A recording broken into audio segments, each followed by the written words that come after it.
நாகையில் உரிமைகளை மீட்க ஸ்டாலினின் குரல் என்ற தலைப்பில் திமுக சார்பில் பிரச்சார பொதுக்கூட்டம் தமிழ்தாய் வாழ்த்துடன் தொடங்கியது. இந்த கூட்டத்தில் அமைச்சர் சிவசங்கர் உரையாற்ற உள்ளார். கூடுதல் விவரங்களை வழங்குவதற்காக செய்தியாளர் நேசராஜன் இணைப்பில் இருக்கீங்க. முழு விவரங்களை வழங்கலாம்.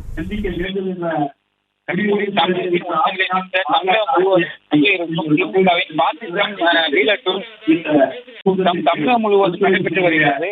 அதன் ஒரு பகுதியாக அருகே உள்ள காட்டுவில் சில மாதங்களுக்கு கட்டப்பட்டுள்ள கலைஞர் கோட்ட வளாகத்தில் திருவாரூர் மாவட்ட செயலர் மற்றும் திருவாரூர் சட்டமன்ற உறுப்பினர் பள்ளி கலைவாணன் தலைமையில் நடைபெற்று வருகிறது.